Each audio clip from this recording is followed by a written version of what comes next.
बोलिए छठी मैया की, बोलिए गंगा मैया की। आप लोग तो जय भी नहीं बोलते हैं जी। आप लोग हर में कुछ बोलते हैं कि नहीं बोलते हैं? एकदम जब से आए मट्टी के मूर्ति की तरह बैठे हुए ऐसे करके मानना पड़ेगा। लेकिन आप लोग डांस के लिए भी मना कर दिए, ये भी मानना पड़ेगा। आप लोग से अच्छा दुनिया पर कोई नहीं हो सकता है। हम सही बता रहे हैं, बोल के जा रहे हैं आपके लिए। ये सब कृपा है मनोज बाबू की।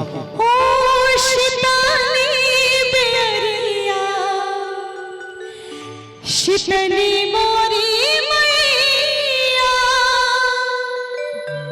कि देवता तो आके दर्शनिया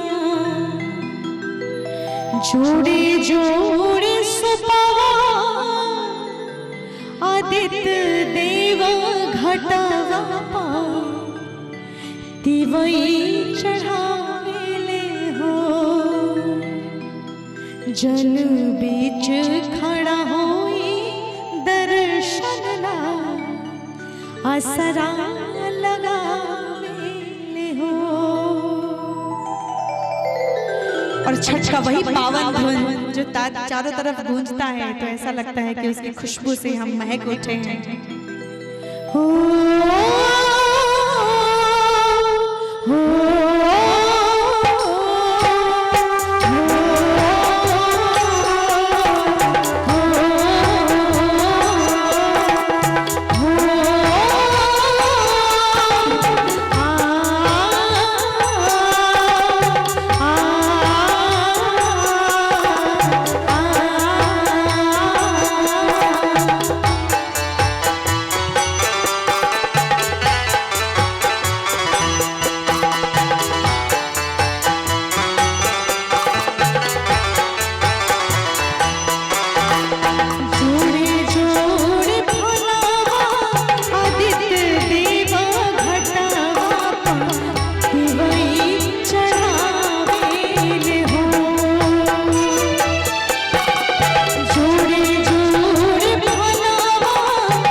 आखिरी लाइन है।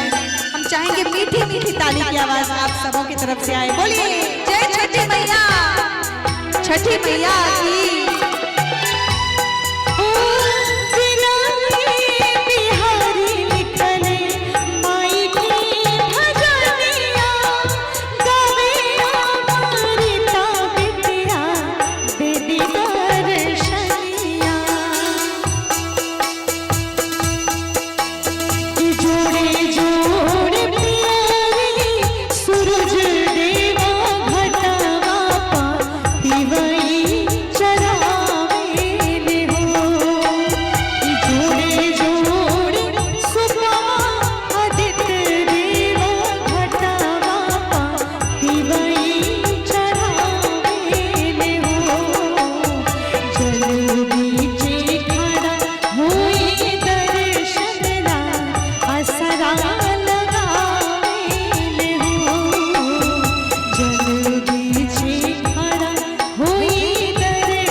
असरा लगावे हो।